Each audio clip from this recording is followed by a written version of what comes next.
The 2014 Reef Hawaiian Pro at Haleiwa kicked off the Vans Triple Crown season in fine form with a solid swell providing good signs for the winter to come. Hawaii pros like Billy Kemper tackled the hefty walls at Haleiwa with delight to kick off day one. As the swell subsided, the top-notch shredding ramped up, with World Tour seeds like Mick Fanning slicing the punchy North Shore surf.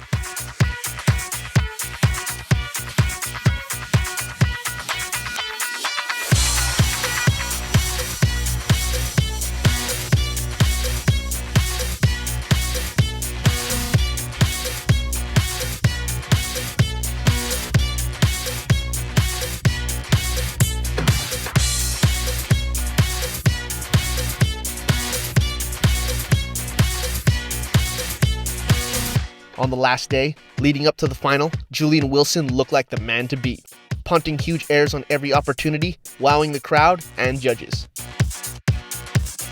But Hawaii's Dusty Payne would get the last laugh, putting in a clutch performance that won him his first Triple Crown event. Going into the event, I felt ready, My body felt ready, my boards felt great, and I just wanted to go out and just get 2 good waves. That's all I really wanted to do, because the events that I was going to this year, it was just hard to get 2 good waves. And, we were going to these beach breaks where you might not even get 1 good wave. And so coming into Hawaii, I saw the swell and I was like, well, here's your chance to get 2 good waves in a heat finally, and just go out and have a lot of fun. And I love surfing Haleiwa. It's probably one of my favorite waves here on Oahu. It's just so rippable, and yeah, I just really enjoyed it. Haleiwa, I think the judges kind of appreciate if you go out and ride the wave, if you just surf it. They kind of see the airs and things like that all throughout the year, and when they get to Hawaii, they expect you to kind of keep it on the face, and I think the judges really appreciated that, and the scores kind of reflected that, so I was pretty happy with, the scores they were giving me, and, I had insane boards for it, and they all worked really good, and I felt really confident that I could keep making heats if I just surfed like I know I can on those waves, so. In the final, Julian had the rest of the heat on the ropes, scoring 2 9-point rides in the first 15 minutes. Yeah, so the final, Julian came out firing and dropped 2 9s, and I'm just sitting out the back going, why does this always happen? I always get these guys who always drop 9s in my heat, and there was so much time on the clock that I was frustrated, but I just kind of reset and just go, all right, we got so much time, let's go back to just getting 2 good waves and just complete them, and try and get 3 turns off if you can, because most of the event I was getting 2 good turns off and kind of struggling to find a 3rd turn. Tried to finish my waves is what I wanted to do out there.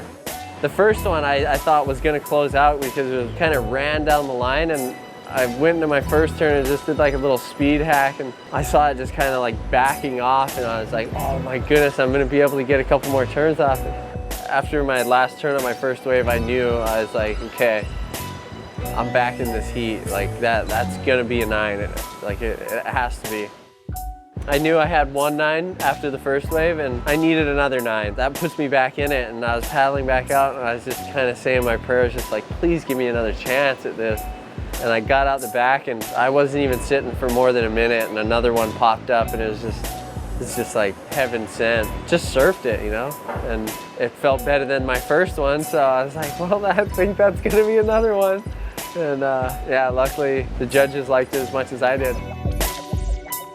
After I heard the second score, it was kind of emotional for me. I was sitting on the back, there was 8 minutes left, and I was like, kind of got like choked up, and I was just like, oh my goodness, I did it. Like I was so excited that I broke the combination. I somehow got the lead. Like it happened so fast, and Julian had first priority. I was sitting there and I was just like, wow, if I can win this, this will be the greatest moment of my life. Yeah, with like 4 minutes left, Julian took off on a wave and did a big blowtail reverse, and the wave just didn't cooperate through the inside for him. Yeah, he got a 6, and then I had first priority, and there was like 3 minutes left, and I was just going, yes. I don't know, I just kind of got choked up. It was pretty emotional for me. I've always watched, Andy come back from situations like that, and to be put in that position and to come out of it on top just brought all those memories back of when I was a kid, like watching Andy, and the best feeling that I've ever had.